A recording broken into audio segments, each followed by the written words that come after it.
do you know the limitation of Zoom, right? This is actually A pro. this is my corporate Zoom. Oh, no. So this Zoom will record as long as we want. Oh, It'll nice, as nice, long as we nice. want. Great. Yeah. So, I'm ready. cool. Wherever you are. I'm ready as Can you well. see me okay? Can I you can see see me you. okay? Mm-hmm. How about now? I think I need to see a little bit more of your head. There. Yeah. The first one was a little better. Maybe a tiny bit lower. What do you think about me? What do you think about me? How about this one? This is good? That's good. Yeah, that's good. All right. I think you're good. Am I good? Yeah, Okay. you are. As Cool. always. Oh, yeah. Well, thanks a lot for coming on again, Ajay. I appreciate it. It's great to Thank see you. you. Yeah, same here. Thanks for having me here today again. I'm so excited. Yeah, you've been a busy man. I know that. A little bit. What were you up to this morning, man? Morning, I told you, in this stay-at-home order, I'm trying to help people in my home country right now. I'm mentoring them on how to develop great communication skills. So I was just conducting a meeting for them. That went pretty well. Yeah. Yeah, that was exciting. And then after that, I was talking to Asutosh a little bit. So he is helping me to find some beautiful girls. He was like he was motivating me that it's the time that you should talk to girls and find the right one. So our conversation was on that line. Fun stuff, man. Fun stuff. Yeah, it is. How about you? Where you were this What morning? was I doing this morning? Yeah. Well, I took my kids kayaking, although I didn't really go kayaking. I more just standed at the side of the lake. So it was a beautiful morning out, and I think it's a great time to take advantage of being outside with your family. Nice. And you were doing that, right? Yeah, I was. And I think I'm getting a little bit of a tan from it. So, I see. we like Yeah, that I here. feel today is a right opportune, to go out and try something different, like a walk or going for a nice cycle ride, right? Yeah. Right. Have you done any of that kind of stuff? Not this morning because I told you I was busy. Yeah, not this Meetings. morning. I'm planning to go, around 3 or 3:30, something like that. Yeah, after this. Yeah, after this, I will be having my lunch. I already had my lunch, so maybe I cook some nice food, and after that, we'll have something, and then I will go.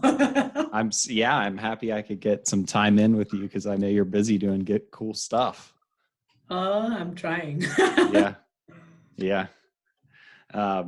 It's an interesting time right now, don't you think, with coronavirus and quarantine, and I think it's actually presenting, it seems like, in a way there's a curse, but in a way there's some opportunity there as well, don't you think? I believe, I think I go with your thoughts. It's the same way. It is kind of blessing in disguise.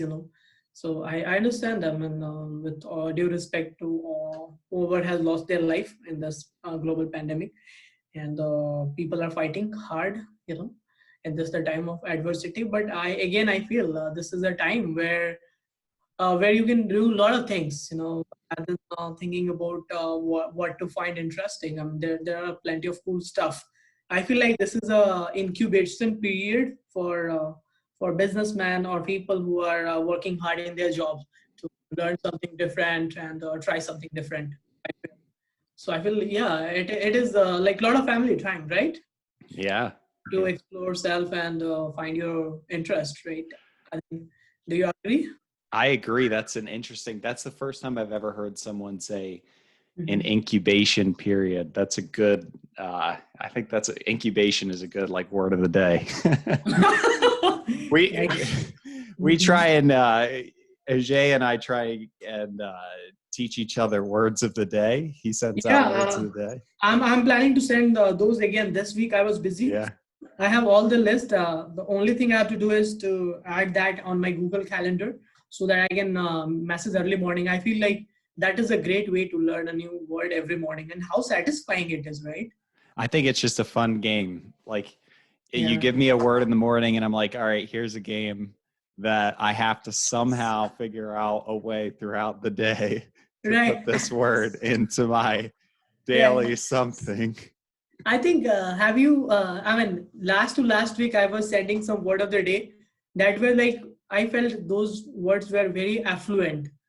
Yeah. And a lot of people were like, I have never heard this word, and I told them this is a challenging week. So there was a word of the day called nascent. Have you heard that word? Nascent? Yes, I had heard the word but it was a Uh-huh. definitely an interesting word. Uh-huh. What was Um, that? Separate? huh?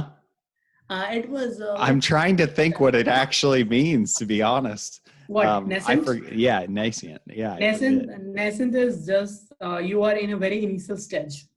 So Okay. So it is yeah. mostly used in corporate, like to describe their process, which is kind of not in progress, not in starting. Like it is just people are doing some brainstorming. That helps. Mm-hmm. Yeah. Very Yeah. initial stage, I would say. Yeah. Yeah. It reminds me of some similar words in terms of development in biology and stuff like that. There's very similar words.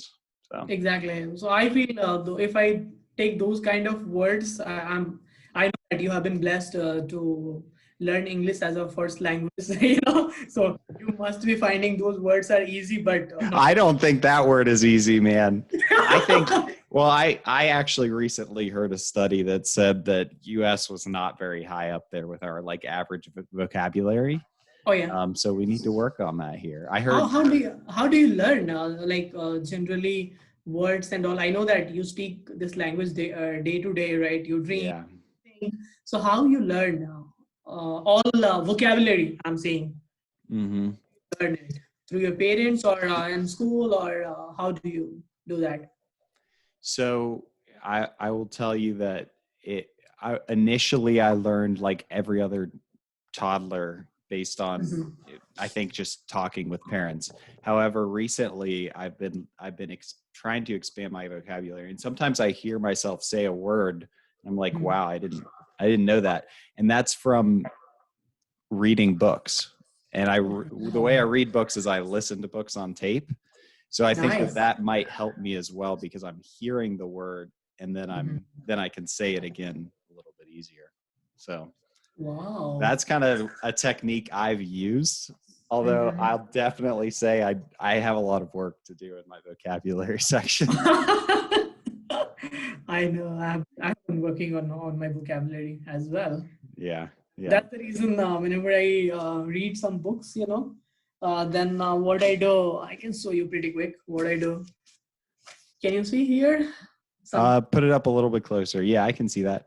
So it looks like you've got a bunch of words. words in the back of your book in the white Exactly. space. Right. So I try to note down here if I don't get a lot of time while reading, because that is where you are trying to focus, right? What author is trying to say. You don't want to lose your attention a little bit on going through dictionary and finding the right meaning of it, right?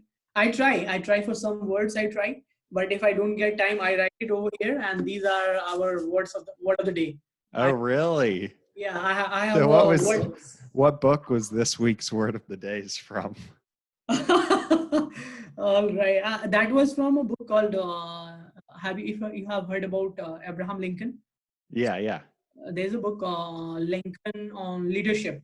So he has Mm, shared some great learnings about leadership. I mean, how to be a great leader. After reading that book, I felt I mean he was one of the best president United States has ever had. Not because of his oratory skills, because of everything he has done for the country. And I had really great learning from that book. I'm planning to keep that book as our book of the club sometime. yeah. So in that way, you can read, right? I'll read that one. Uh, That sounds great. I think everyone's always admired Lincoln for his leadership skills. for sure. Yeah, I was not knowing a lot about him, about his leadership skills because I didn't read American history, but this Yeah, learning, going through each and every incidents of his life and trying to understand what beautiful things he has done for the country, and that yeah. he's known for and remembered for, right? Mm-hmm. Yeah, yeah. Um, I've really enjoyed some of the other books that we've been reading in our book club as well, Mhm. such as How to Win Friends and Influence People. Right, exactly. That is your favorite, right?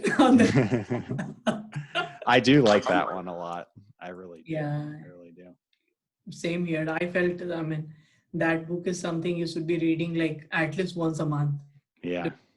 We think that those are very obvious things, like very common, but I feel like a lot of people, they miss those things, right? Yeah.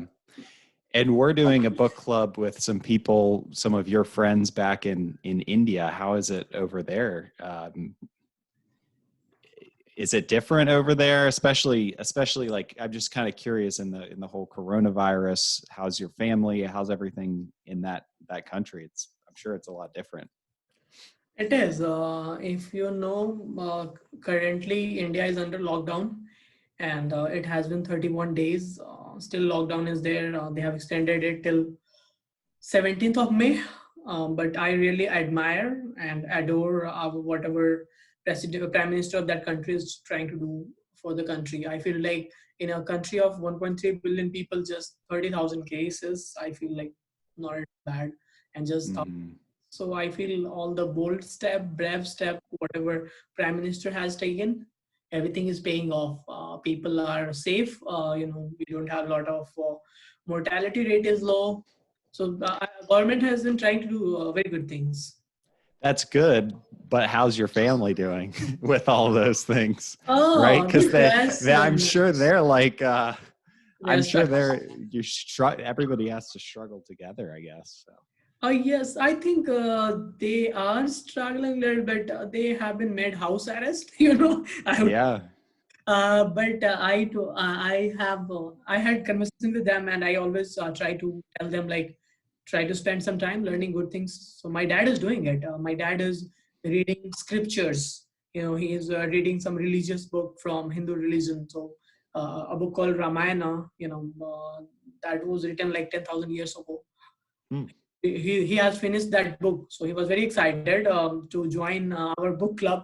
He wants Oh, sometime. I told dad, come here, though he cannot speak English language, but I want to have him, so they are still they are doing good. They are finding it little boring, staying at home, but at the same time they are somebody who are people oriented. So they always feel that at least people are safe. If people are safe, then if our country is safe, then that is what they believe in. mm-hmm. Yeah, they're doing good, pretty good at this point. I don't see any What's the difference between the lockdown in India and the lockdown here? Like, how do they? What's their ability to like get groceries and stuff over there? Okay, good question. First of all, here there is no lockdown in United States. If you know, we have stay at order. Yeah. So stay at home order and lockdown is very different. Okay. If it is lockdown, then all the industries are shut down, except all essential services like grocery or media, journalism, police, and there are some sectors which has been where they have waived them off. But if you talk about United States, it is though it is stay at home, you can go for a walk outside, right? Go for, Mm, but there you are not supposed to go for a run. If somebody catches you, you have cops outside, and they can put you in prison. Because that is the meaning of lockdown. If wow. if it is lockdown, then you have to go for grocery from, I think, probably 9 a.m. to 12 p.m. You have to get your grocery within 3 hours of time window. Mm, That is one difference. And other thing, again, I see a lot of cars here on the road, on the highway, because I stay pretty close to highway. I see yeah. lots of cars there. I feel everything has been put on hold, halt there. So that's different. I think like it is complete lockdown. There are industries like corporate or other sector who are doing work from home, but other sectors like people who are working for government employees and railways, and they are closed. So there I feel like it's very stringent, Yeah. as compared to here, whatever we are seeing right now.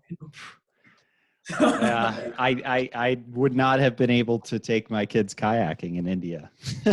I think you can do that probably after 6 p.m., but I think you will prefer that, Yeah, yeah, no. which is fine.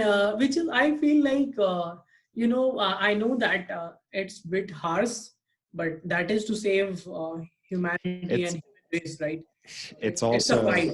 Yeah, yeah, it's also, I mean, maybe we should probably be doing it here, but it is more, there's more people in India closer, they live closer together.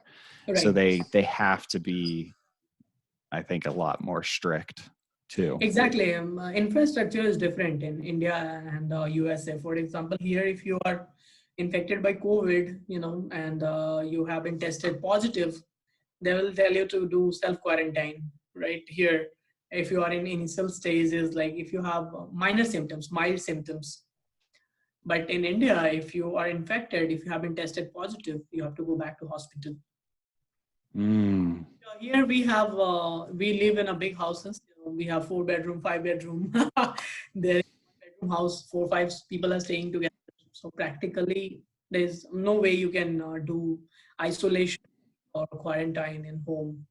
Correct. You don't have enough bedrooms, right? That is how like country is built like that. That is the cultural thing. Mm-hmm. Yeah, that makes So sense. I feel like sometimes it's blessing staying in one home with your parents, right? Exciting, having a dinner with your parents and the brothers and sisters, right? Isn't it? Yeah, that is nice. Yeah, yeah. A lot of people here are going back to their parents' house. People who live in New York City, for example, I know a lot of people who are my age who moved back in with their parents who are living in New York City because Mhm. similar thing. But I'm lucky because I'm close to my parents. My parents live in my backyard, so Oh, really? yeah. So we That's have dinner cool. together all the time. Oh, he lives closer to you? Yeah, my parents, we walk. We walk. Yep. He must be next, your neighbor, right? My parents, yeah, they're my backdoor neighbor. Yeah. Very nice, right? You can have lunch together, right? One Yeah. at least, right? Yeah, we do all the time. It's great, man. It's great. Yeah.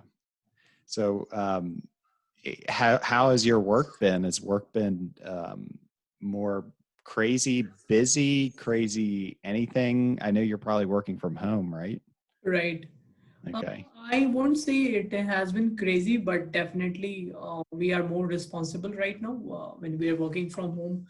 If you are working from office, you have different kind of leeway. If you are stuck at certain problems, then you have your if you have your colleague on your next Mm-hmm. vehicle. You can literally walk through. When you are working from home, you have limited communication mode.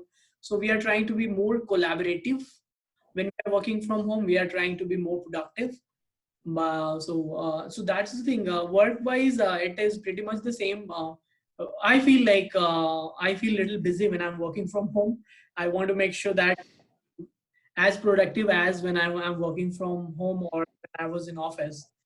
I don't see a lot of things going crazy because we have stopped production release right now. So for example, in software, you Mm. do code production release. So we are not doing that anymore right now. If let's say that if we release a software and if it is impacting the existing one, who's going to fix it, right?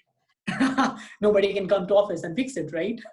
Yeah. So Yeah. that was the challenging, and I feel I have been blessed that I have got a good teammates who are very cooperative, very collaborative.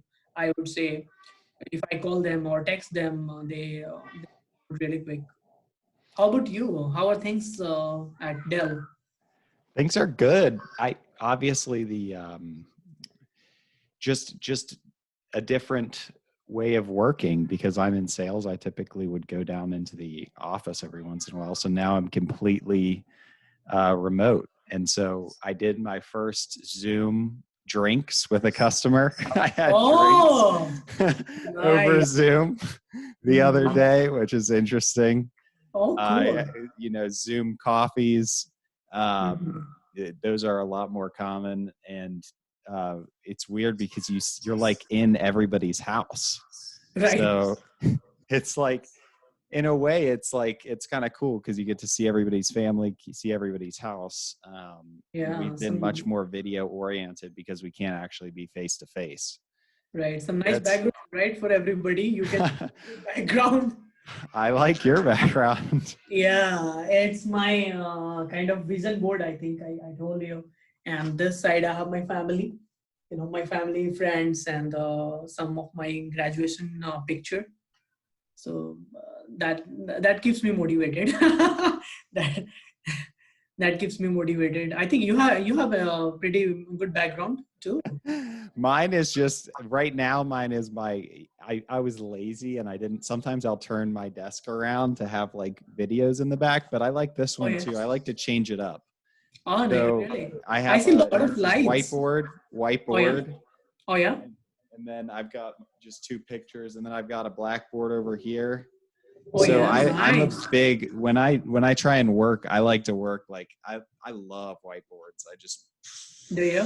draw on whiteboards. Yeah. Oh, I can see a lot of lights. Yeah, and very light. Yeah, I actually, yeah, it's Glaring a, light. I'm, From where you got? I have the problem of light in my home. So from where you got those lights?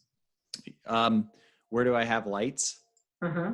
Oh, I have canned lights. So I Mm-hmm. have this, which is like a daylight light Nice. directly above me, and then I've got two just normal lights kind of Wonderful. I in the don't have, ceiling. Yeah, right. I live in apartment and they don't have lights, bedroom lights here. yeah, The one thing I don't like in United States. I'm somebody who wants a lot of lights. yeah. I So do like a lot of light too, yeah, and a lot. probably I can work with you and get some more lights from external lights, maybe Depot or somewhere. Yeah, yeah, yeah. You can definitely make that good, and I've actually done work on my workspace to make it as positive as possible. I actually have three workspaces. I'm very blessed. Three workspaces, Yeah, yeah. and every day you try something different, some different work. Yeah, yeah. So Oh, that's exciting. That is yeah. cool, right? Isn't it? Yeah, I mean, sometimes it's just like on the ground, like in the living room with, uh, cross-legged, kind of like you guys sit Oh for dinner. yeah. Like I sat for dinner when I was at your place. So Oh yeah. You like it? yeah, I do like to sit on the ground sometimes. I think Oh yeah. it's very relaxing. I don't get as stressed out when I'm on the ground usually. Right.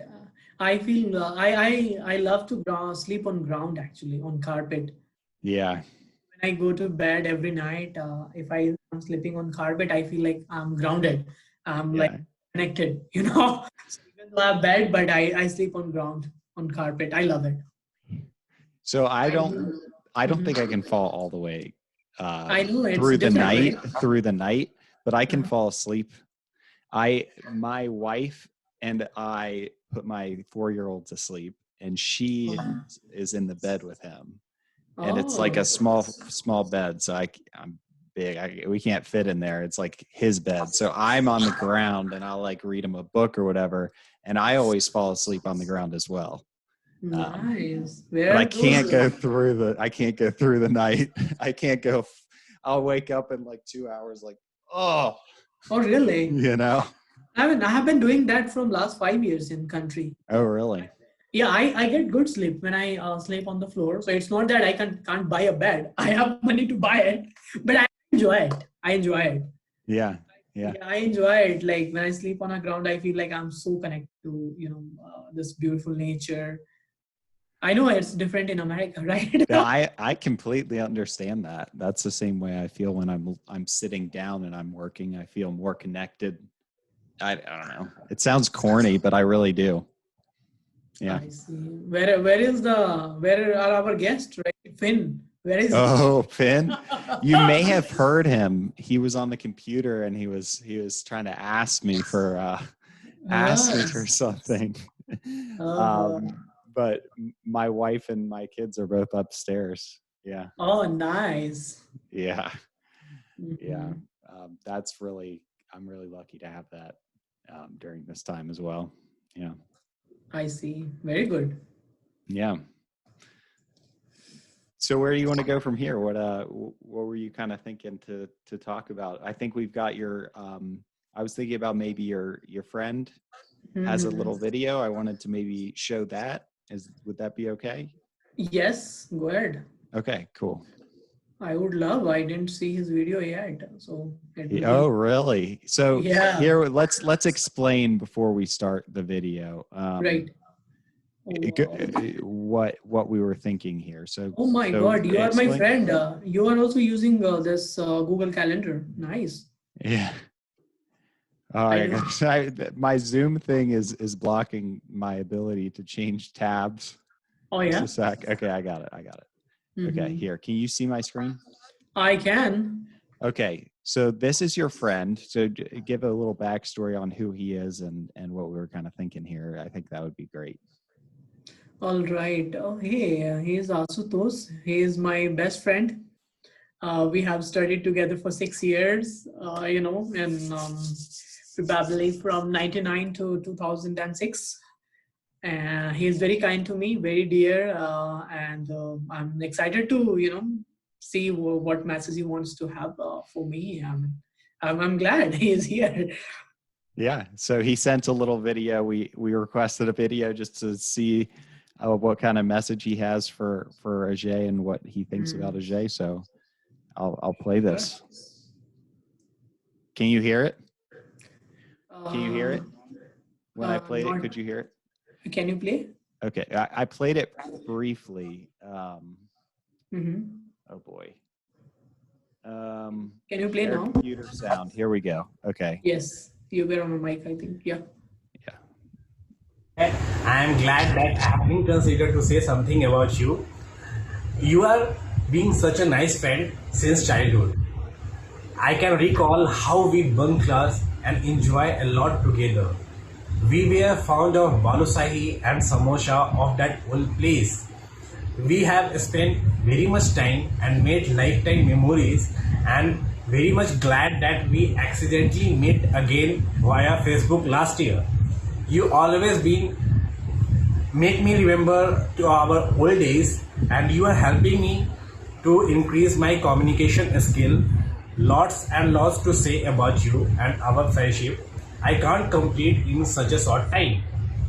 At last, I want to wish you for your bright future a very best of luck and have a great life ahead. At last, I want to do something for you that I love you and miss you a lot.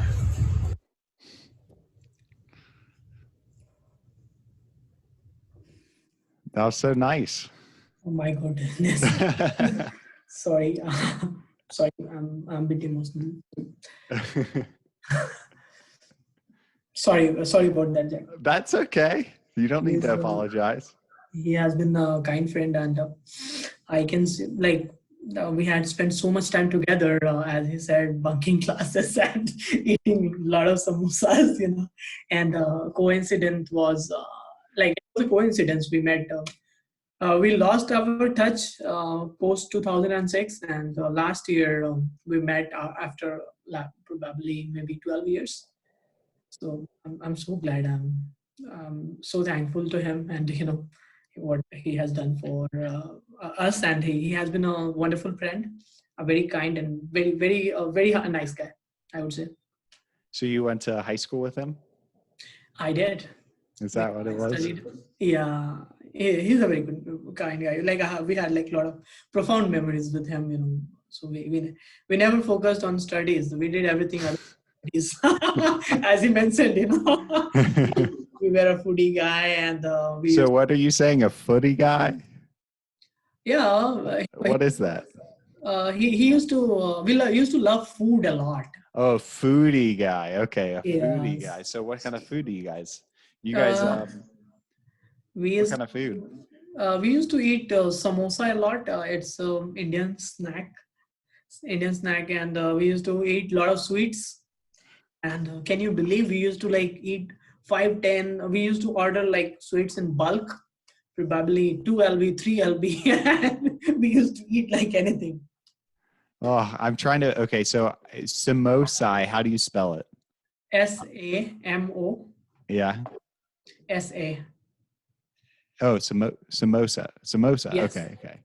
So this is okay. So I know what samosa is. Okay. You had you So tried how do you pronounce it? Like, I'm going to share this just so everybody can see. I'm going to Right. share my screen. Mhm. This stuff is amazing. Right. Here. This Oh, is samosa, right? yeah, this is, yes. Oh my God. I'm so tempted. I can't order food from outside. I wish I could. But it's global pandemic. I don't want to take any risk. Yeah, I understand This that. was our to go. I think this was our snack we used to enjoy. We used to bunk classes, as he mentioned, here in his video. You said what? So bunk classes means run away from class or like Yes. skip class. Yeah. Bunk? It's Bunk. bunk. Yeah. Okay. Yeah, he used to, skip lectures and classes, and he used to go to samosa, shop, and used to get like 20 pieces all together, And then we used to have, we loved eating balusai, if you know or not. Well, I think it will be great. How do you spell it? Balasai. BALU. I You. maybe text you here. SHAHI. Maybe. Yes. Yes. Oh, these things are really good. Yes. Yeah, so I just see them, and then what Mhm. ends up happening is I can't remember any kind of names that are not English because my mind I doesn't work know. like that. But I these things are know. great. These things are so good. Oh yeah, we used to eat a lot. Of those. Yeah. It's a different place. It's a different place, India. It's Yeah, it's a very different. yeah. It has been a long time. I didn't had balusai. Thanks for him for reminding me. All those great, profound, I would say, memories. With Yeah. together. Now he's the he's a family man like you, so we don't get a lot of time to talk. But he's a nice Well, guy still. Yeah, that's good. That's good, man. Man, do you ever miss how much do you miss India? What do you think that like do you miss it? Do you wish you were back there? Are you glad to be here? What's your thoughts? Good question. I don't know how to put these in words, but I feel like every challenge is an opportunity, to improve yourself. I feel like in life there are a lot of things to appreciate. I do miss family, but there are some things which I love here in this country. I mean, mostly people, and the excitement level, the zest they have for the life, the passion. So I feel like I have been trying to discover myself a lot. So sometimes I do. I mean, for example, this morning it was the time where I was feeling, oh my God, I'm missing my family just for half an hour. And then I looked up at my calendar and I see like, oh my, these are the events I have to do today. So no time to, think about family. And definitely you will also miss your family sometime, right? When you are away from them for like 10,000 miles or more than that. But again, as I said, there are always good things to look for. So right now I see like it's mixed emotions. Mm-hmm. I don't miss a lot nowadays, not really. I mean, I have grown up, so I always, if I miss, then I know I can give a call to them, or I can make a trip to India. You're an adventurer, man. It- I'm not, I won't say, I feel like I'm somebody who is like dauntless, very fearless, you know, mhm. yeah, Yeah. always trying to be like bold, courageous, so because you're not away from family, you just one block away, right? Yeah. Yeah. So sometimes like when you are in trouble, when time is not right for you, those would be the time where you feel like you need somebody's hand holdings or something. But other than that, I don't miss them a lot. Yeah. Yeah. I definitely see that. I mean, I think everybody's struggling with everything that's going on. I was struggling this week. Mhm. I do judo and Oh like, yeah, do you? and I miss judo so much sometimes. I'm like, oh, I miss just being around people. I'm never really consider myself as a social person. I always kind of thought of myself as somewhat more of an introvert.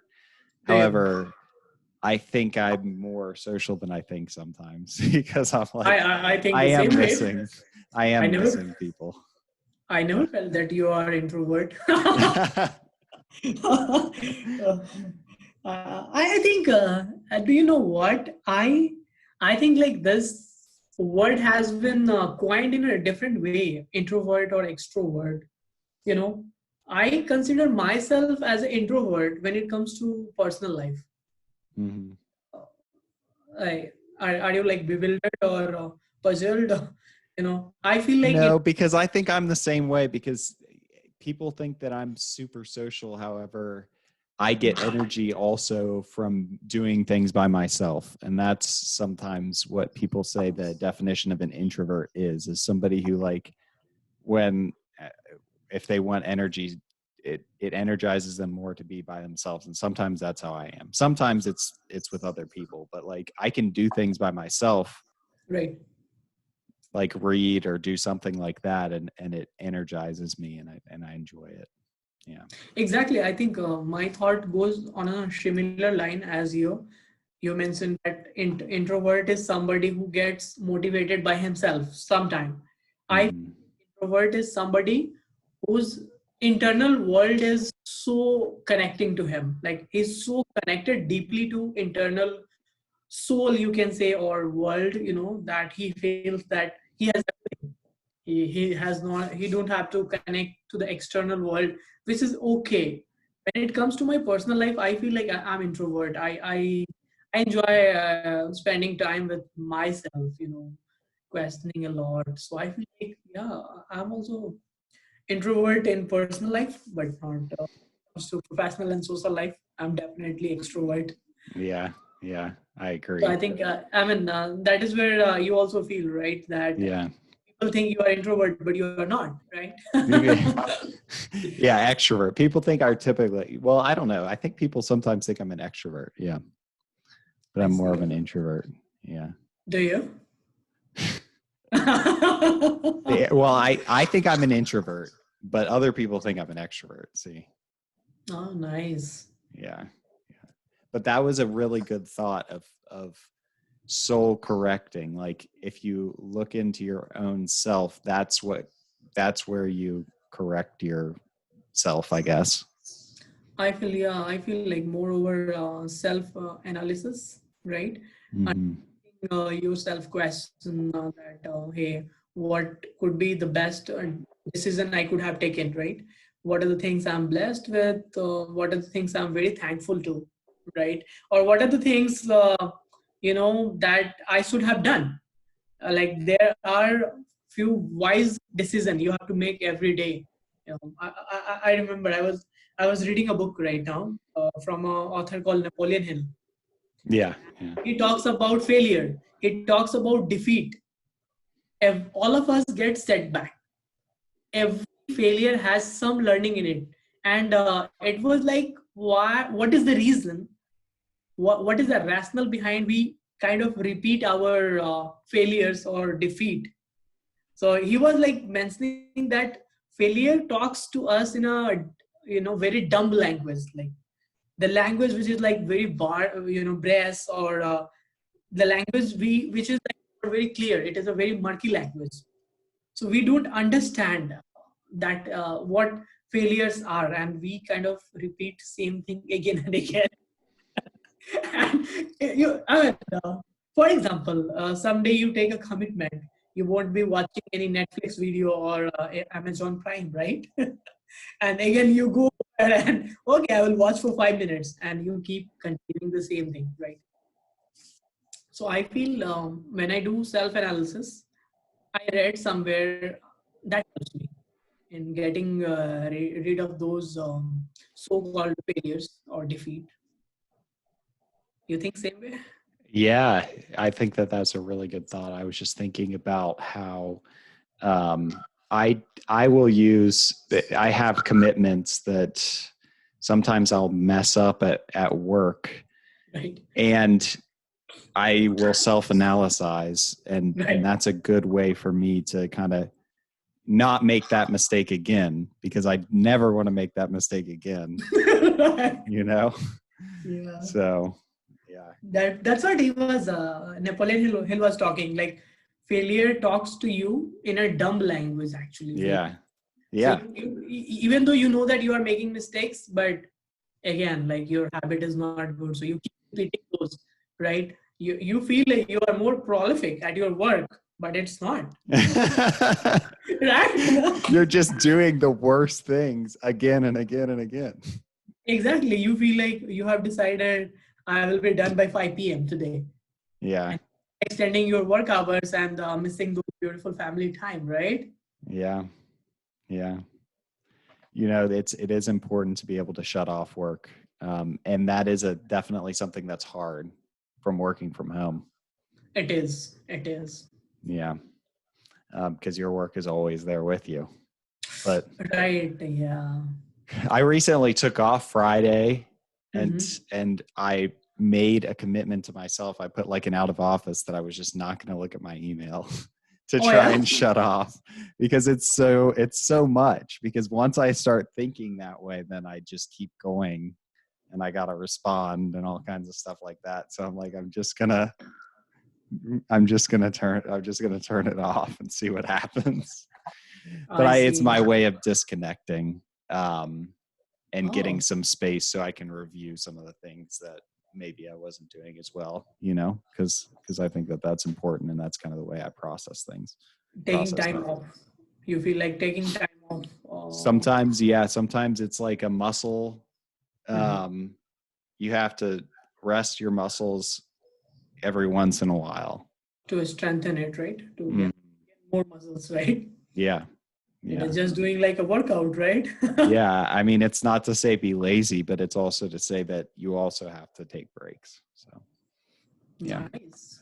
I wish I can take some time off, but I have like defined my boundaries. I mean, Yeah. work ethics that no matter I'm working from home or from office, I will start my day at 8 a.m. Hmm. at this one, my cubicle. This is my work area. And from 8 to 5, I'm an employer for Kroger Technology. That is something I tell to myself. Yeah. Once I start work, I will take my cell phone and keep my, I switch off my data pack, Hmm. so that I'm not getting a lot of text messages from everybody. I want to respond to those messages, but I feel like it's a little distracting sometimes. Yes. So from 8 to 12, I work. And when it is lunchtime for me, 12 to 12:30, then I just quick have a glance on all the emails I have received, and decide what emails I have to reply to at the end of the day. Or if any text message I'm getting from you or from anybody, and if it requires immediate attention, then I will reply to it. If not, then no, I will wait for till end of the day. But I will make sure that at 5 p.m. I will shut off my computer. That is way I know like I'm done with my day. Yeah. Yeah. Do you That's think a good. these helps? I mean, do I you think think that everybody works differently. For me, Mhm. I take more frequent breaks, Or do you? but I probably work more. So, Long hours, right? so I definitely work longer hours. I'm working at night more often. Or do you? However, for my personal stuff that I don't have to communicate with people, I usually work on it after hours because I feel like there's no people pinging me and nobody distracting me. So I do Oh, that. And then I also have been taking more breaks where I like work out during the day. oh. I have actually an ice bath. I think I Mhm. told you about this. I haven't talked too much about it, but it's one of my passions. I would love to hear from So you.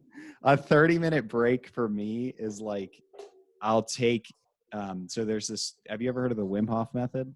No. So it's developed, I mean it's similar to different types of yoga, I think.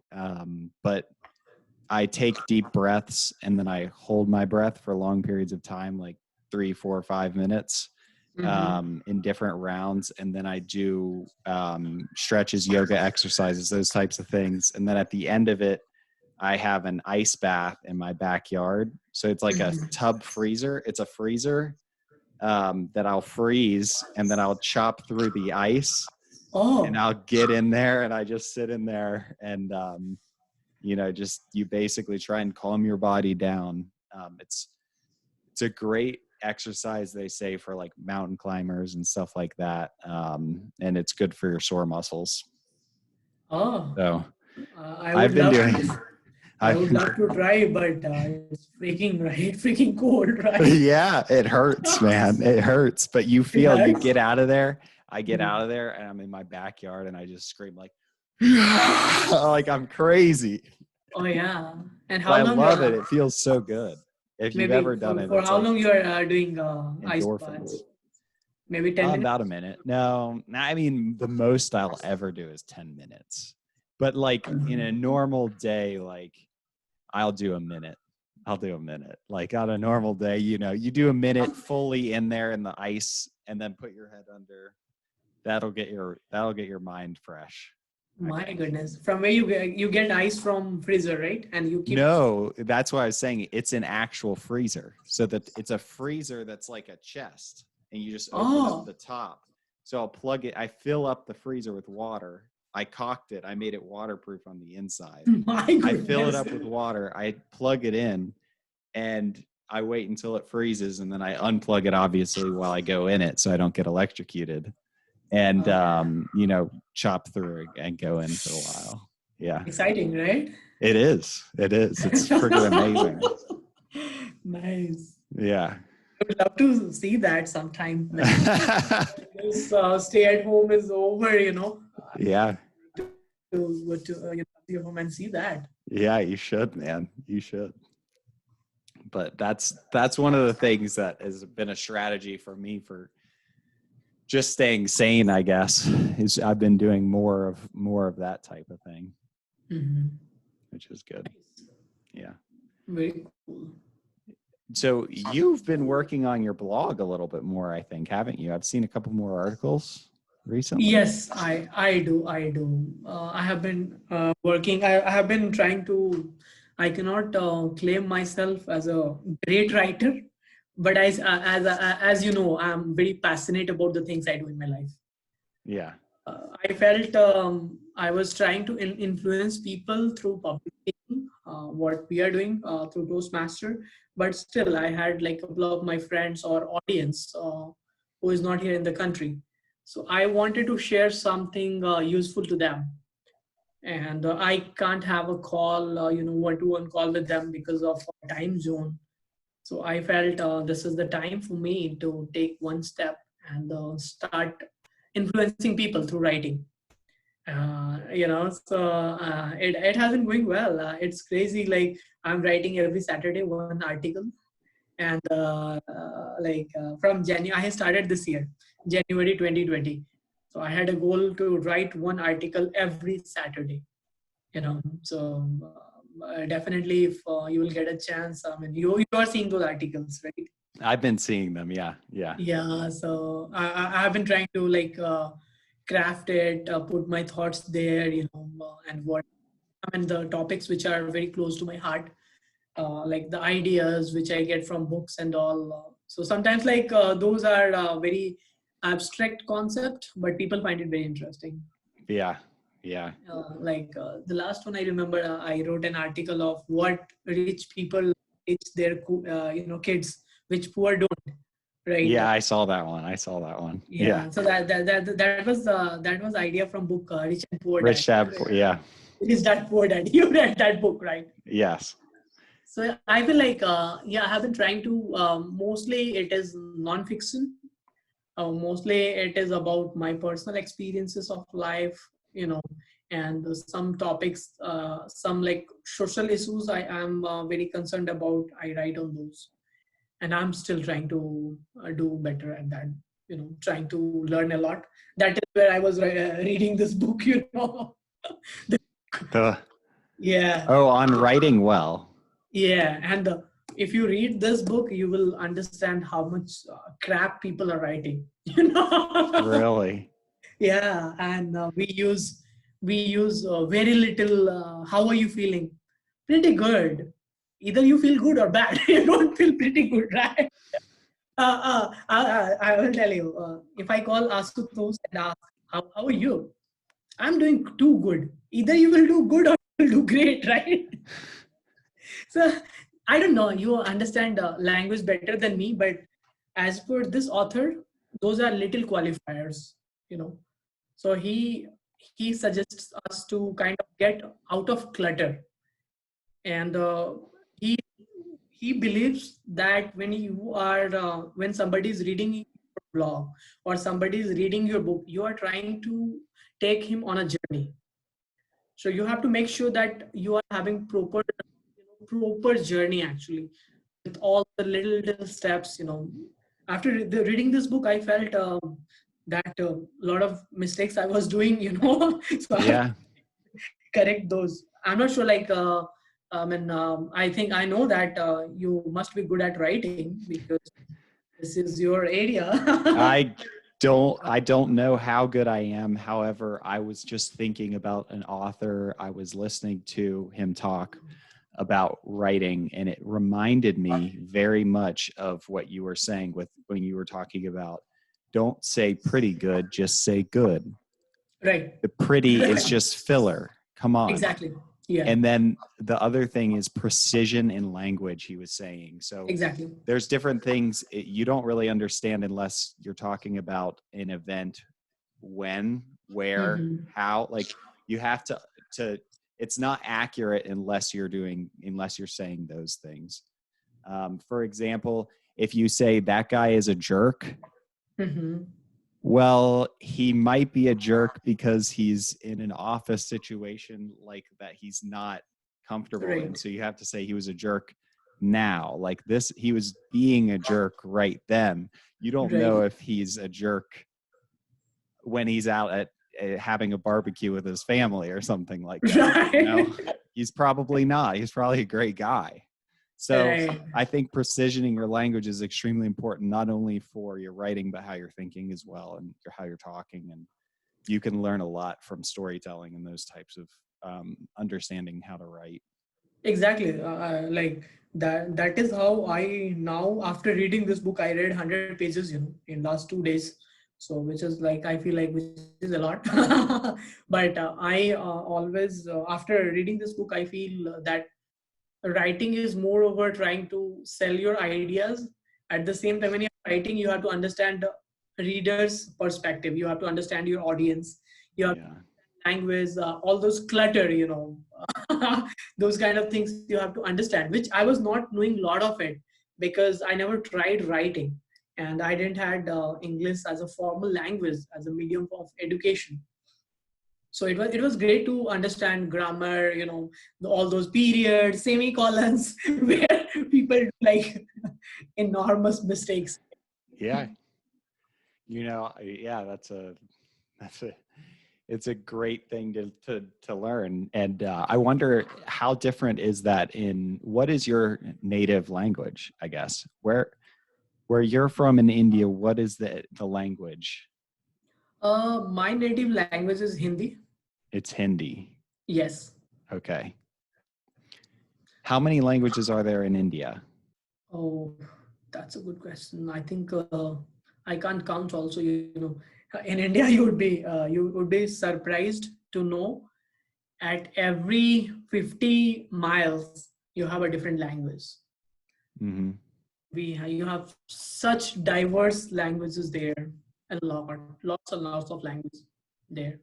Every state has a different language in India. For example, if you go to southern part of India, Bangalore, they have Canada, Kannada, and if you go to Bihar, they have which is my language called Mathili, and then when you go to Uttar Pradesh, they have a Bhojpuri. You said your language is Mathili. I thought you said your language was Hindi. Hindi is my formal, you can say, formal language. Okay. I understand very well, but I should be knowing Mathili. That is my kind of language which we speak day-to-day basis. Mm. I- Like around That's your the language. town. Yeah, that is the language I used to use. I used now also to communicate with my parents. Hindi is something that's a very common language, very popular. It's just like a first language there in schools and all. That's a medium of instruction. I tried to do French. That's it. I can do English and French. Like it seems that the rest of the world knows multiple languages, and in the US, we're just like, we know English, and that's it. In French, I know a little bit of French. I tried to take French in high school, and I didn't do very well in it. I took that in college. Yeah. For two semesters. I know, like, but again, you know about language, right? You have to use it. Yeah. So what's the difference of the Hindi versus English in the way that you write it? Like, are there a bunch of is that a hard transition for people to typically make when they're trying to learn English after they were kind of schooled in Hindi, or It is. Yeah. I feel same rule applies if you are learning, let's say, German, right? And this is your first language. Biggest challenge, first and foremost challenge is you don't think in that language, right? Correct. So that biggest challenge. That, like, for example, you have heard English from so many years, and you handle German the same way you handle English language. That is where you have dialects and and all that comes in picture there, right? Though that can be challenging when you are moving from English to French. I don't see it is very challenging. Yeah. Because the way you handle the language is same, but when you move from Hindi to English, it's very challenging. I mean, because of so many reasons. First, is again, you don't think in that language. Second, the way you write, the way you pronounce your words, the way you put, the way you enunciate, everything is different. Like the rhythm, cadence, meter, pace, everything is very different. So you can try and let me know if you find it's easy to. Man, I don't think I would stand a chance against that beast. in fact, I feel I have a different feeling. If I feel that if you have a purpose for doing something, definitely learn. In spite of challenges, I feel. Whenever you move to different country, right? Definitely learning Hindi from English is going to be challenging. Let me tell you this. But if I had a purpose for learning it, I'd learn it. Yeah. That is how we do, right? I think so. That is how we do when we move to United States, right? There we have a purpose. You have somebody who cannot understand your language, right? So what we do? You can't sit at home and do all Google translation, right? That for some time, but not all the time, right? Yeah. Wow. That's just an interesting challenge for people. Definitely. Yeah, and a lot of people, you see people talking often, that hey, people from this country has a thick accent, Yeah. is different. But if you keep them in your perspective, from your point of view, think about that. And if I give you like five Hindi name, right, or you can't even pronounce it, right? Yeah. You do a lot of mistakes, and then how you can expect somebody who is like coming from a different background and be at the same level, right? So I feel like that is where we have to be like more accepting or compassionate. Don't you think that? Yeah, I think so for sure. And Right. So, and it's not that every country has a different way of handling language, right? Dialects are different. For example, if you go to Europe, they handle English differently mhm. to what we handle here in the country, right? So you can't say that their dialects is not good, right? I think I can safely say that English in American English is the best for sure. Just kidding. Exactly. Just kidding. Just kidding. I was just being sarcastic. I think honestly, I'm always impressed by people. Everyone outside of the U.S. except for Canada. Canada seems pretty similar, but I Right. always feel like everyone else has better English than we do. I'm jealous. But I think that there is a little something to each one. Like the South of the U.S. is actually different than the Midwest of the U.S., Right. which is different than the Northeast. The Northeast is really abrasive style, very to the point, very to the point. Whereas the South, they like to tell these long, rambling stories that are sometimes hilarious and awesome. Yeah. And the West, they always seem to end everything with a question. They're very good at making questions. That's just my kind of analysis of U.S. English. But overseas, like Irish are amazing at telling stories. Right. Yes, they are. There's I don't know that if you ever get into reading fiction, you have to read James Joyce because he's James, amazing. James Joyce. Sure, you can mention in this podcast, so that everybody who is listening to us, right? Yeah. That I'm planning to read some fiction, and I know that you take all very rich vocabulary books, right? Books which are difficult, right? Yes. I do enjoy that because they seem almost inexhaustible. Inexhaustible is kind of like a book that you can read and reread and reread and reread, Right. and every time you come out with more and more and more things. And that's what I think about James Joyce, is that he's kind of like that. And I think that that's like what those first two books that we're reading in our book club are very similar to that, like How to Win Friends and Influence People. And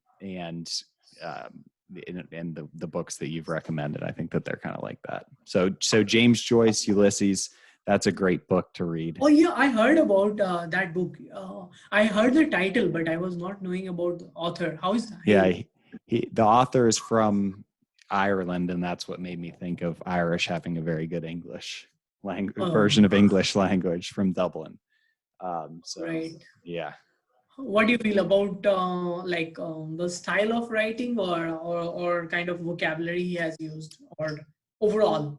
So I know you mentioned that you liked the quote, a reader lives a million lives or something like that, or 1,000 lives, something along those lines, because you can see things through other people's perspective. Exactly. And his book, you see the same scene through multiple people's perspective. And it's kind of like witty and funny and also serious at the same time, but you see the same scene multiple times completely differently, because it's coming from a woman's perspective or the main character's perspective, who's kind of like just this average guy, or a genius poet's perspective, and you kind of see everything the same normal day through multiple people's eyes. So I think it really describes what you were talking about, when you say like a reader looks through a million people's. Exactly. I read that quote and it was very inspiring, and I can relate to it. A reader lives like 1,000 lives. Yeah, 1,000 lives. Yeah. Right. And a person who does not read just live once. Yeah. And I think it's true, right? When you are reading a book called The Magic of Thinking Big, right?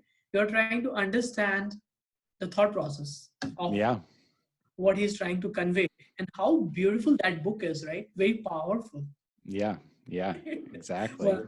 One of the best, like very, very powerful book. So I feel like I should read that book, which you have mentioned, because I heard that about that book, like it's like very rich in terms of language. So definitely I can order it, right, from Amazon. Yeah, I'm sure you can find it on a PDF online somewhere. Yeah, I'm sure you can find, like, the author's dead, so a lot of times you can find it somewhere, when it's that situation. But yeah, you can find it a lot of places. There's actually a whole holiday called Bloomsday, where people travel to Dublin and they dress up and take the route that the main character went through Dublin every year. It's like a holiday. That's how big the cult following is for that book. Nice. So that is a very what is the page length for that book overall? What is the what? How many pages are there in that book? Ooh, a lot. It's pretty big. Maybe 100, 700, something like that. I read 1,100 pages in this month, so I can. That was my accomplishment. That is pretty good. 1,100 is a lot, right? In a month. In a month, that's a lot. That is a lot. You have been reading that through audiobook, or you are reading it like? Ulysses. I read it in audiobook only. I didn't read it in print. Mm-hmm. On Audible, on Amazon Audible. I read on print before I go to bed. Typically, it helps me kind of get my brain calmed down a little bit, I think. Same book or a different book? I'm reading a book. I'm rereading a book that's also very good, and it's another great book called Mason and Dixon by Thomas Pynchon. And that's another one. It's just hilarious. It's just hilarious. It gets me in a good mood before I go to bed, when sometimes I'm somebody who's like, I get stressed out. Like my mind starts getting in gear and starts thinking about everything. So it helps me to calm down and go to bed, because it's just a comedy, I see. Definitely. I was thinking to, contact you and get some book on non-fiction side. Yeah. Like books which I can find it very relaxing. Like, as you said, when you go to bed, and, sometimes like you need those books, right? Sometimes it's good to read Magic of Thinking Big or How to Win Friends and Influence People. But again, you have to understand the mood or, time. Yeah. I like to read those in the morning. I like to listen to like Magic of Thinking Big or How to Win Friends and Influence People. Those are great morning books, because it starts to get my mind in gear for how I'm going to approach my day. I see. Do you have a morning routine where you listen to read books, or are you more of like an afternoon? Or no, I read. My morning routine is I do 30 minutes of reading early morning. That is the second activity I do early morning. I feel like that kinds of sets my day. It sets a tone for the entire day. Again, similar kind of book I read, a lot of self-help book. For example, The Magic of Thinking Big, 30 minutes are like that. Okay, you try to understand what author is trying to convey. Yeah. It kinds of help you. Okay, author is trying to tell me to use all the positive words or bright words, to describe others or myself. Author is telling me to take actions, right? So I feel like early morning is the best time to kind of train your subconscious mind, right? I 100% agree that's my favorite time to read those types of books. That's when I Exactly. do it. Right. But lately I was trying to read before bed also. Yeah.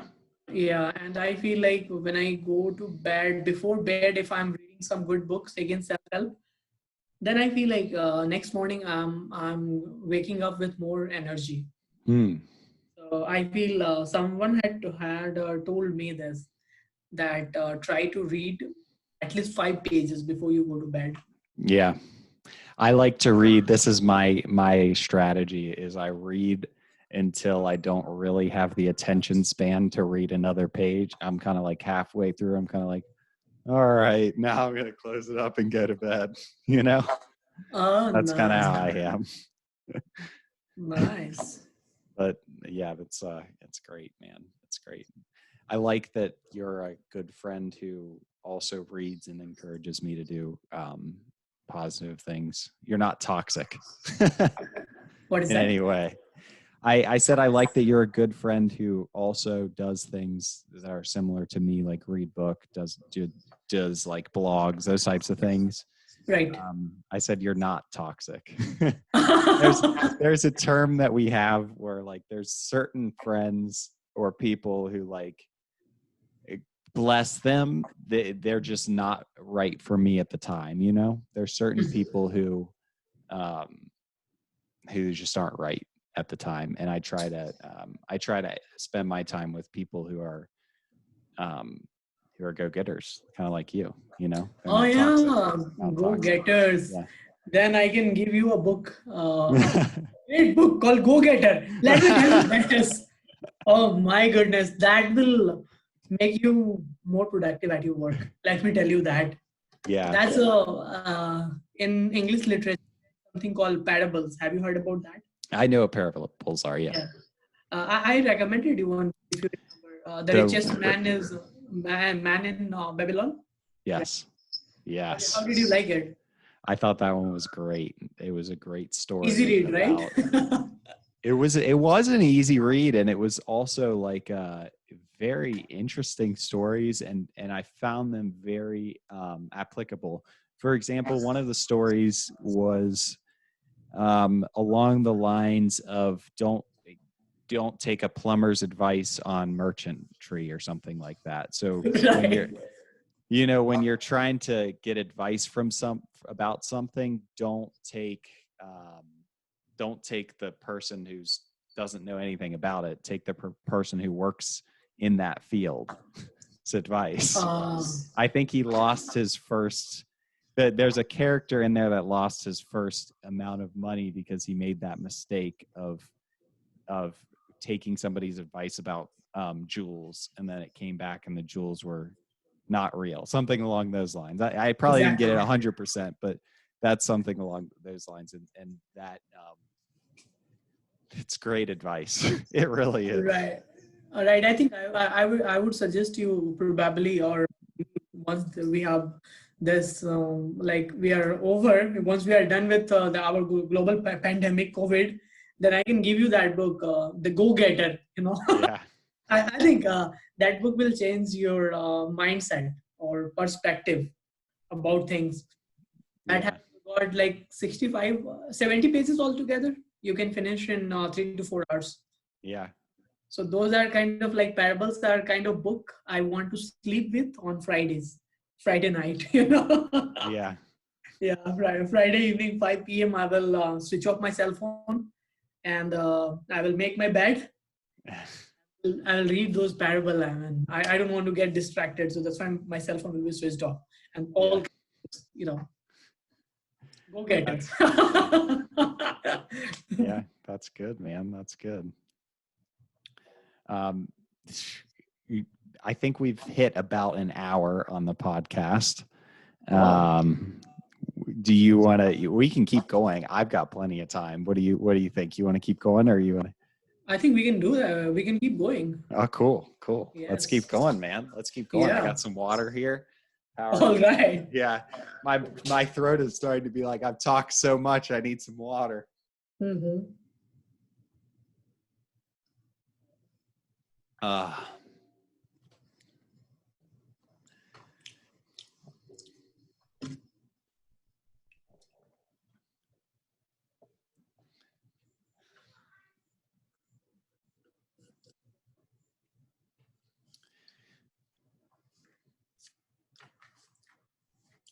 so what is your uh, what do you think that the biggest learning you've taken in the last week has been? I'm going to challenge you with a question because I know you do a lot of I'm just going to challenge you with a question. I know you do a lot of self-help, a lot of stuff like that. What's the biggest learning you think you've had in the last week? Um, my biggest learning. Or it could be from your little session that you had this morning, or from work, or from anything. If you've had like something that you've learned in the last week. Sure. I think from the last week, I can recall one greatest learning when I was working with my teammate at work. This is related to work, and we were I myself I implemented a new solution, or a technology, a tool to Kroger. They were trying to automate their testing with a different tool, and it was not happening. I told them, like, this is the solution. Let's try this, and that will make our task easy. And I had like pretty extensive knowledge about that tool called Informatica DVO. So that's related to ETL. That tool helps us a lot in data automation. Yeah. If you have to like verify data integrity or such things, you want to make sure that data quality is good, that tool is the best. And when I was trying to propose that idea, everybody was kind of contradicting me, that we don't have enough people support for this tool.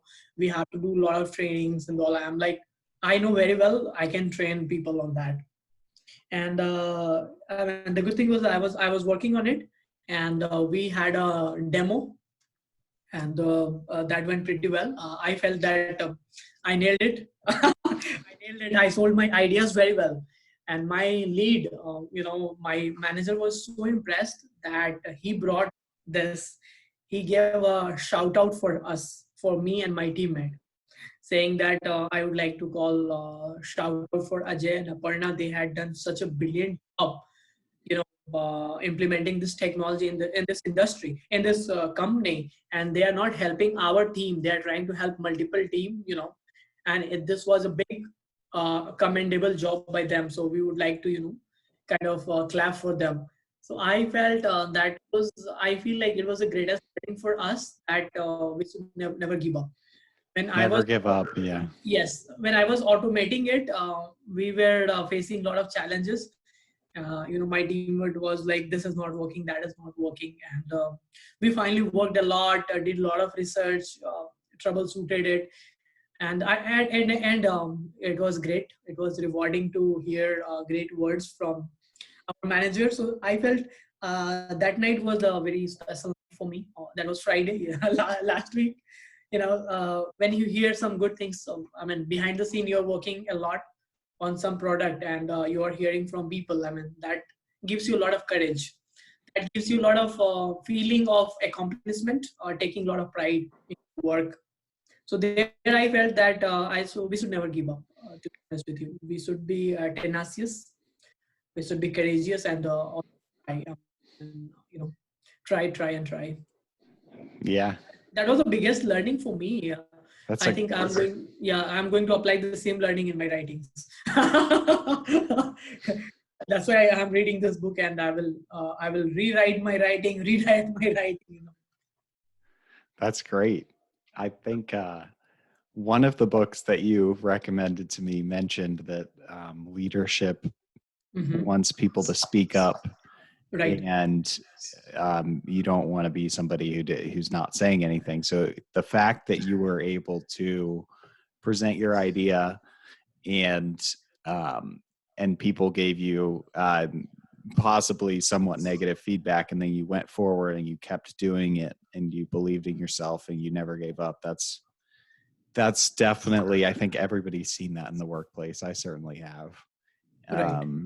And sometimes I've seen things where I say something and then Mhm. it turns out that was actually the best solution and everybody scoffed at it. And so I didn't not give up. I just gave up, like Right. I've had that mistake in the past for sure about I things. see. Yeah. No, not for me. No more. I mean, No more. Not for me anymore either. Not for now me I'm anymore. like, I don't care what you think about me. I'm who I am, Yeah. I will not give up. And that's what I told to my teammate. She was like, it is going to be challenging. I'm like, that's okay. Why you are, why you are so much worried? I mean, we are here because we have got the right skill set. We are not here to please somebody. We are Yeah. to make our job better. Make touch the life of people, right? So we are not here to work for someone else. I mean, definitely, if our ideas are not respected, then we will move ahead, right? Yeah. Yeah. So I don't know, I think that was a good learning for me personally, and it was like nice gesture by my lead. But Yeah. Yeah. that too, when you are hearing these things in front of, like, I remember we had a meeting and there were 50 people on the call. So you understand, like, when you hear your praise in front of 50 people, I mean, that's a different feeling you get, right? You take a lot of pride in your work then. Yeah. Yeah. That's I mean, you always strive for excellence or quality, right? mm-hmm. Yeah. I definitely do. Yeah. And you mentioned to me that you would rather have quality than put out something not quality and maybe out a little bit sooner. And I'm definitely had to learn that the hard way coming into my job, because Oh, really? I feel like I made that mistake early in my career where I would put a configuration out or something like that, and I made some mistakes, and it was because I was just trying to get it done fast rather than take every precaution to make everything exactly how it needs to be designed. Hmm. So that's a great learning as well that I think you talked to me about. Right. I would be interested, Zach, today to learn more about your job, like what you do. I mean, it's a different segment, So I would be interested in knowing what you do and trying to learn like some of it, if I can understand. Yeah, so you're in the just so I can kind of frame the way I'm going to explain it. You are in the application design, database, extract, transform, load. You're on kind of the database side of things, correct? Yes, I am. You got it right. And you obviously have to use a database, Yes, I do. and you have to use servers, right? Yes, yes. Um, do you know when so do you use VMware at all? Do you use VMware? Do you know? Not Do you here. interact We with used VMware? sometime. Okay. Okay. So my job isn't necessarily VMware. It's not necessarily. It's basically data center design. So you think about Dell Tech. There's um, this huge area that I was unaware of coming into the industry Mm-hmm. of um, of enterprise applications and the intranet. Right. So if you think about companies, you know this very well. Kroger, every other company has all these applications that are their own specific applications that they design and they need to run their businesses to Mm-hmm. either, make sure their store design is correct, which is, I think, kind of what you do, Right. or run your HR system, run your payroll, run all of your back office systems, all of your front office systems, all of Mm-hmm. those types of things have to run on data centers and big computers. So there's different types of those computers. There's servers, there's networking, there's storage. And what we do is we design all of that. So you have to make sure that all of that runs usually using a hypervisor called VMware, which is basically makes you able to run multiple, what they call virtual machines, which is like a computer. Right. There. You probably understand all of this, right? Yes. Yeah. I use VMware a lot for Linux and all, so I understand. Yeah. So what I do is I just work with the customer and decide and help them decide what is technically the best design for their data centers. And I am a systems engineer, which means that I'm really trying to look out for the best possible technical design. I'm not just trying to necessarily sell you something. That's really, it's the truth. We're more out for the customers, whereas the sales reps, they're not as technically as deep.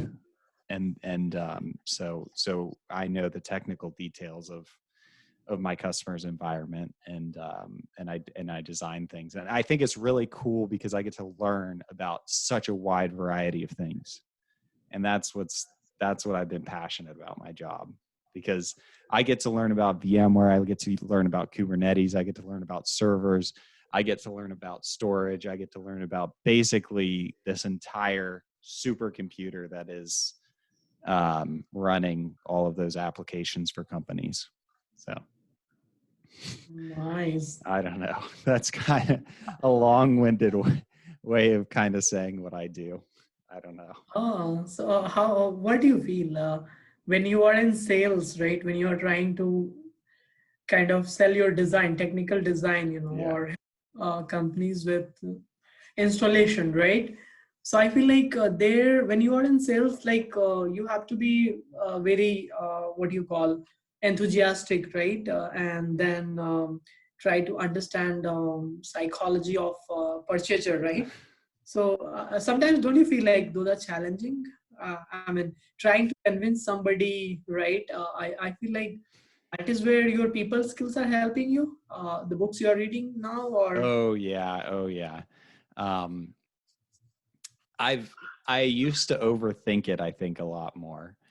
And I think that one of the important things, like you said, is you have to be enthusiastic. You have to believe in what you're doing. And that's why I like being on the engineering side, because I actually understand everything. I'm not just saying it. I actually know what it is, so I can be more passionate about it. And then the other piece is that I don't try to convince people. I'm more listening to them. They're my customer. This is my best idea. However, at the end of the day, I'm listening to what they want. And so I'm really preparing myself as best as I can. However, I'm listening to them. And so I don't view it as hard as you may think. It's kind of like How to Win Friends and Influence People. Like, it's all about the other person, really, right. at the end of the day. So I don't know if that helps at all, but I do think that the books definitely help me put that focus on the customer, and then it makes me realize I'm not just trying to make them spend more money. I'm really trying to just help them as a person and do their job, help them do their job and help their company. So Yeah, I think that's a great thing. Listening to them, right? Thinking about their mindset, right? Keeping yourself in their position, right? And understand from that perspective. I feel like that's really important in sales, right? When you are trying to expand your business, or you know, it's really important in every job.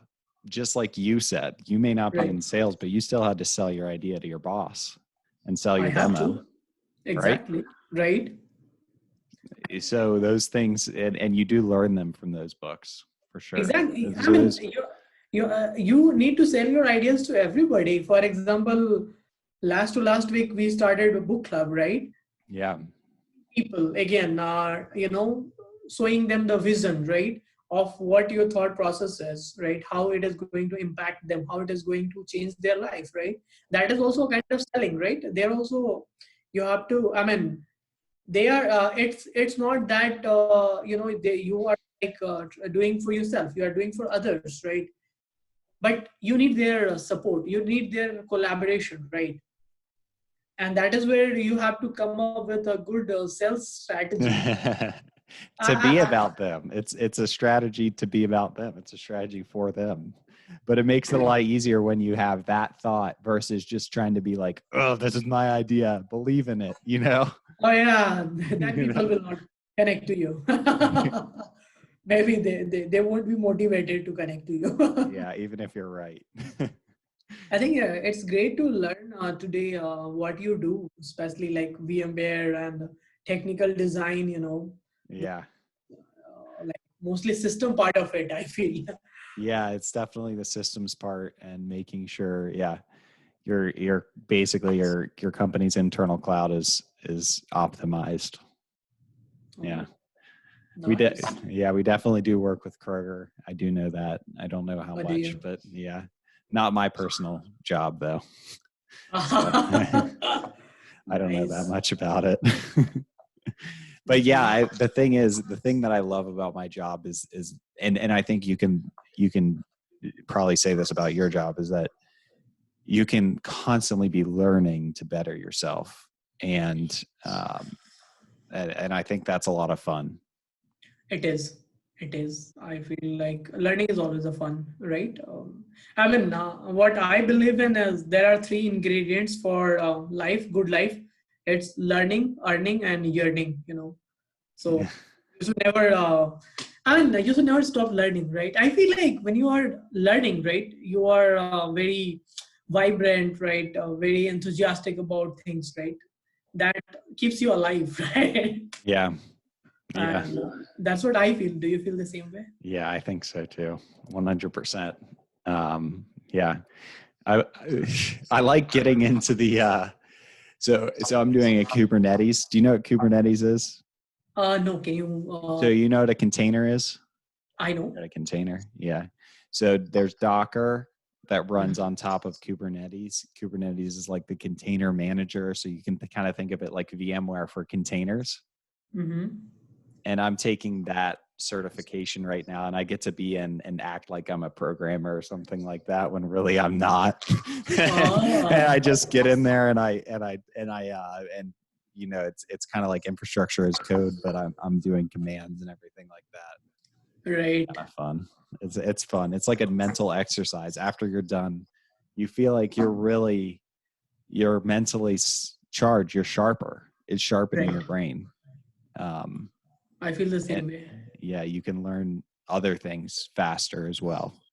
Exactly. You just keep sharpening it in different ways. Nice. Yeah, I wish I can take some more technical courses, but I feel like maybe I will take it. I'm learning data science right now. If you know those concepts. Yeah, data science. Yeah, I'm learning some data science. And I don't get a lot of time, but I have those courses, So whenever I get time, I read those actually. I study. What areas of data science? I know it's pretty broad field. Yes.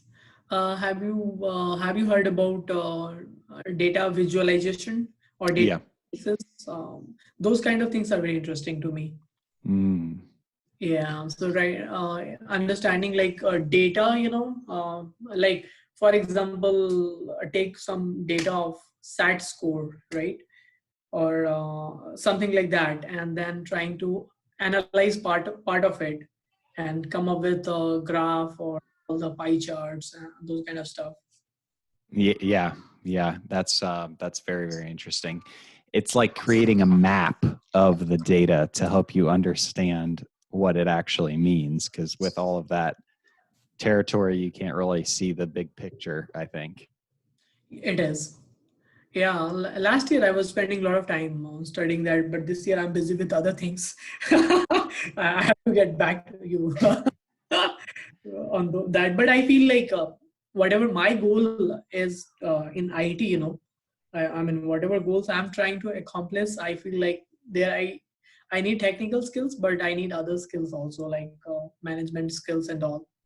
So I mean, Yeah. I respect people who are coming with an in-depth knowledge, technical knowledge, but at the same time, you have to sell your ideas also, right? Oh yeah, it's definitely a balance. I never want to specialize too much in technology. I always want to Me be either.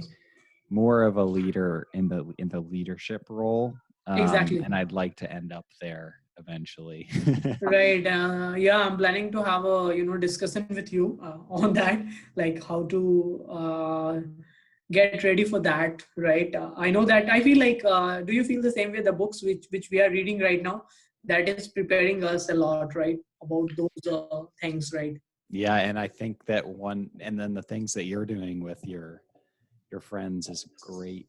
And then the book club, that's great, and then even Toastmasters, that's all great. Exactly. I'm mentoring somebody at work. This is my Oh, first person I'm nice. mentoring. Oh, They asked me to be their nice. mentor, so I'm actually excited about that, and I think that's I really want my mentee to succeed. So I'm hoping that we can both succeed. But I think You that are doing. that's a big part of I think it is doing things like those things that you're doing, and then maybe getting a mentee and stuff like that Right. to help you. Yeah. Nice. See. But yeah, how many have you felt like you've been able to step into more of a leadership role because of some of the teachings and the learnings?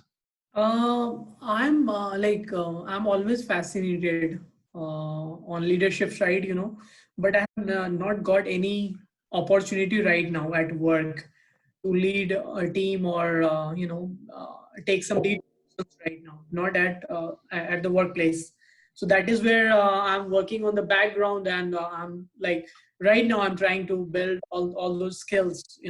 So I'm like when I was reading a book from John C. Maxwell, if you have heard about him or not. Oh yeah. Yeah, so he's by the way, he's a great leadership consultant in the country, America. Yeah. So he was suggesting for some that we need a leadership role, to lead a team or to execute our ideas. But leading is like if you are leading yourself, then you can lead a team. So I'm trying to lead myself, like getting better at what I do, and then coming up with goals like I mean this is my goal for like next 2 year or 3 year, trying to get improve myself first and then execute those little things, like book club idea, things, mentoring people right now. And I feel like if I work on these things, it will eventually, when the time is right, when I will be thrown an opportunity, then I'm ready. Yeah. Yeah. 100%. That it's always the best way to do things, I think, is to work on yourself. I kind of learned that in my relationship with my wife. Oh yeah. Nice. If you want your wife to love you, you've got to first work on yourself. You can't Oh yeah. just and have somebody who's lovable, right? Yeah. So I think it's worked. I think it's It worked. worked. Oh Yeah. yeah. Yeah. Nice. But yeah, always that is a great thing, is to first look at the man in the mirror, work on yourself if you want to, and then I think that those goals are good. That's something that I need help with. Ajay. I don't really Goals. I don't Yeah. write down my goals. Goals Oh, stress me out. you know what? Goals. You would be surprised to know only 3% of people write their goals. Yeah. Yeah, as per research, and if goal is not written, that is like a dream. you know. That's why you should be with me. You will get a lot of wisdom. I was reading a book on how to set goals, and their author talks about keeping a deadline for your goal. For example, if you're not writing a deadline when you want to accomplish it, and if you're not writing your goals, sometimes you can't achieve those, right? Yeah. So that is something even I am working on it. Like, I do goal settings for short-term goals, but when I read that book, The Magic of Thinking Big, here author talks about having a long-term goals also. Like Hmm. goals which you are really passionate about. Those are the goals where that will make you cry. you know Yeah. Yeah. that is what, like, my boss told me. I have a boss who lives in Kansas City, Missouri. So he was like, you should have some goals that should give you a inner fire to get up early morning and try something different. Yeah. So definitely we can work together on that.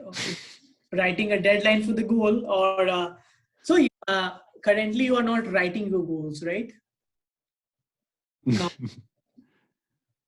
then don't you think, like, how you remember your goals then, right? Well, for example, I'll just have a goal to put, they're just in my head. I have a goal to put up one YouTube video a week. It can either be a podcast or something a little bit more creative or something with technical. So I have them in my head. Oh, I always have felt I've tried writing my goals down before, and I've been very they maybe it's just, I don't know, felt stressed about it. I'm really? like, yeah, When you because write your goals? I feel like there's no way I can do this, and then I just it's I don't know, I just I haven't had luck with it in the past. Right. If you. I think I was a little bit too aggressive with my goals, Oh, so I was I don't know, I think I was like in college, and I was like, all right, I'm going to work on college work for 60 hours this week. that's. And I'm going to get straight A's, and I'm going to start a business. And I like write all those things down. I'm like, yes. And then it comes to the next week. And like, I do more work than I normally do. I do like 40 hours of schoolwork. I'm doing pretty good, but I'm so unmotivated because I didn't hit that 60 hours, And so that was basically my experience with writing goals. I just went a little too intense. Yeah, I feel like that's a great book. Probably we can. I didn't. Yeah. I like you said, I didn't learn from my failures. even even after reading that book, even I realized, like, I have to learn from some of my failures. So I was trying to reread that chapter again and again to understand. Probably we can discuss on that. I think, like, as you mentioned that you don't write your goals, I have one thought: how you implement learnings you have from books. That's the question my friend was asking me. So I have certain way to do it. How about you? Okay. From books, I'd say in general, I did ask you that question about what was the biggest learning you had in the last week. Right. I have an Excel sheet that is my planner. Oh. And I put all the things I guess it's kind of like goals for the week for work, and I share it with my boss, and I've got all of the things that I'm going to do on it. And then I have another tab where I said lessons learned, and every week I put down something that I learned, and sometimes it's from books, sometimes it's from other things. So that's a good way that I try to organize it. I don't know. Well, how about you? I was not, making note of all the learnings until last year, but this year I am a bit organized now. So why, for example, if I'm reading some books, I make note of it. Like, I read all the print, I make note of it, and once I'm done with that book, I will take that book again, and I think I can show you one live example of how I do. So 1 second. So for example, this is a book we already reviewed, right? Magic of Thinking Big. You remember? So when I'm reading, Yeah, I do. Yep. Sorry, I I mute myself sometimes because I have a kid over there and I'm not sure if sometimes he's coming into the mic or not. So, but yeah, right. I see. Yep. So I have like 4 kind of sticky notes. Here, if you see in purple, it has recommendations, and then in this color, it has like implement ideas on a weekend. And these are the ideas which I want to implement immediately. And these are the quotes which I liked a lot. So kind of reflect. I keep on every page which I felt is like so connecting. And once I'm done with this book, I will try to take this book again and go to the pages and see and make a note of it and keep that as a wall hanging or something. I feel like this is something I learned lately, last year at the end of the year. So I'm trying to implement this year. And I feel like it is helping me. I like the idea of having things up on the wall hanging. I think I'm Right. going to implement that with, I think Exactly. I'm going to do something similar. So I do, I do a little bit of, I'm not good at art. Okay. But I practice art as more of a meditation or something that can get my mind off of things. But I have on my wall a lot Oh, of art. wow. Like I got all this art, just art, just general, not that It's good, beautiful. but stuff that I'm just working on, and then I hang it up, and it kind of motivates me. Yeah, I think you can try that. For example, whatever lessons you have learned for that week, if you Yeah, pose on a piece of paper, and if you have as a wall hanging either at home or either at your workplace, you are seeing that again and again, right? yeah. And that will get. I read this idea somewhere, and I was like, let me implement it, and Yeah. I love those types of things. yeah, That's and amazing. for me, the thing is like once I feel that if I have mastered it, I will take that wall hanging and I will be having a new wall hanging. Yeah, So my yeah. coworkers sometimes they feel okay, again you have changed something in your cubicle. I'm like, I'm it now. That's great, man. Yeah, I feel like I feel this way. I'm trying this time, and I will let you know how much learnings I have from this. But this is the way I'm trying. Else you won't implement that, right? Most of the time, right? There's so many good ways of doing things that are improvements. Yeah. So I think that's a great way that I'll implement. Yeah. One thing that I've done in the past is I do like to be in front of the camera and hear myself speak. Oh, okay. So I will, at the end of my day at work, I have a folder of like lessons learned and things like that, where I'll just put on my Zoom and record myself, and then I have it in this folder where I have a video form of lessons that I've learned, I guess. So there's Nice, lots right? of different ways. Yeah, there's lots of different Yeah, ways. there are. Even I have to try those, Yeah. scribbling with audio and all. Yeah. Do you write a journal or something? No. I'm not a huge writer myself. No. No. I see. I've tried Uh-huh. before. Eh, I just, like I said, I'm more of a audio visual or audio type of learner, Oh. audio type of person in general. Although I do like to have things up on walls, like that is a good mechanism that I have for writing things out. So I like to write things. I don't really journal though. Do you journal? I do. I just, I mean, just to, kind of understand what mistakes I made, I take a journal. Like, I don't write in a very fancy way. I mean, whatever ideas I have. For example, before I go to bed, I just write what are the things which went really well today and what I could have done better. You know, just hardly 10 lines altogether. Sometimes it will go to up to 3 pages or 2 pages. Sometimes like I just write 2 to 3 lines, but that's kind of ritual I call, sometimes it You helps. write it on paper I do. in a paper journal? Yes, I write mostly on a paper journal, and if I'm too tired, then I have my this Amazon Kindle.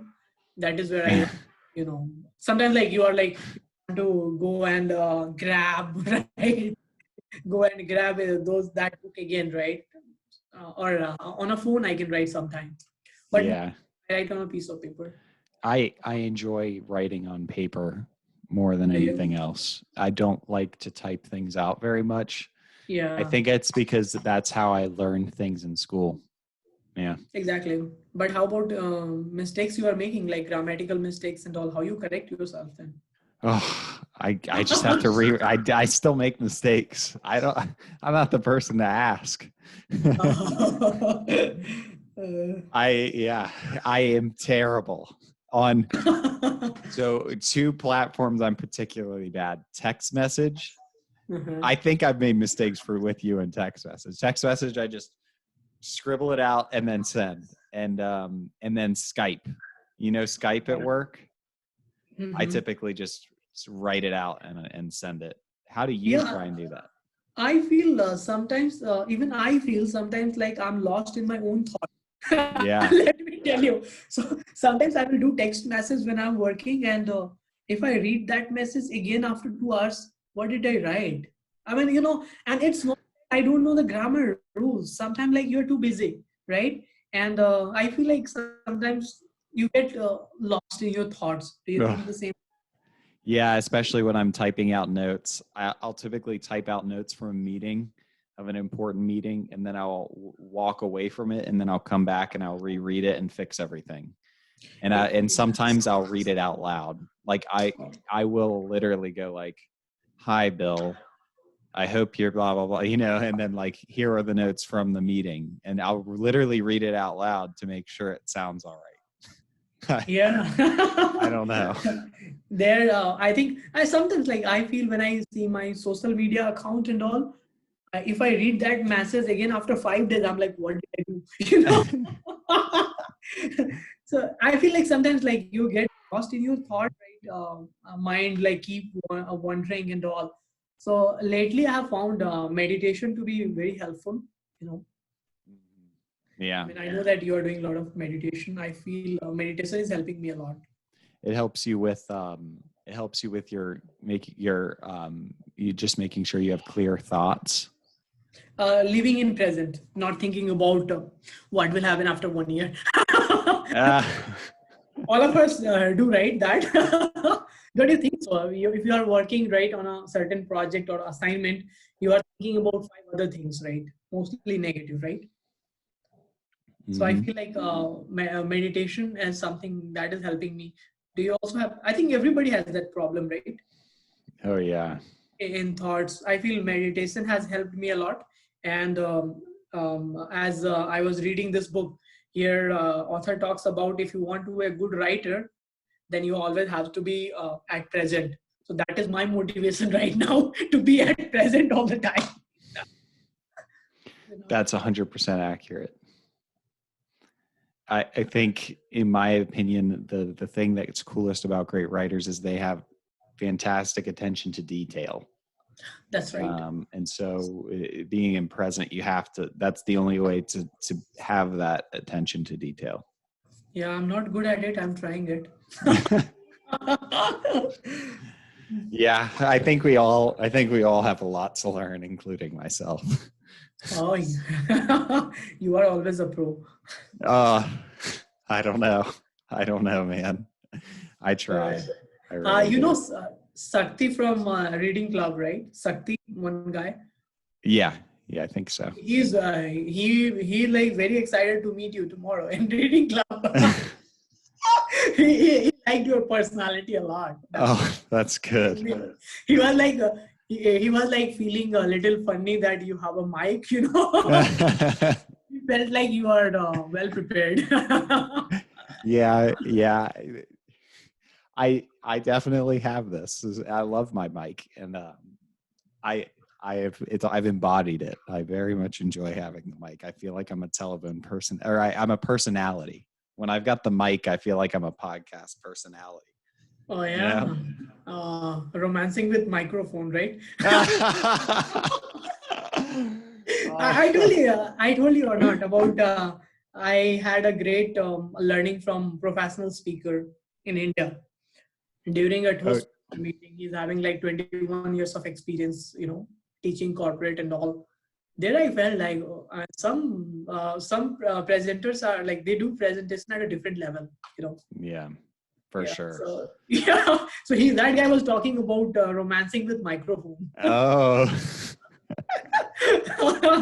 yeah. So he was trying to express his love, through microphone, and he was telling like, I'm here to tell you about my background, how I fell in love with my microphone. Yeah, I love it. I actually love it. For sure. That's a hilarious thing. I recently have been, so there's this book. I actually didn't even plan to keep this behind my desk, but I wasn't planning on showing it. But since you showed all your books, I guess I have to show one of my books. Oh, nice. And it's called Show and Tell by Dan Rome. And I keep this behind my desk. What kind of?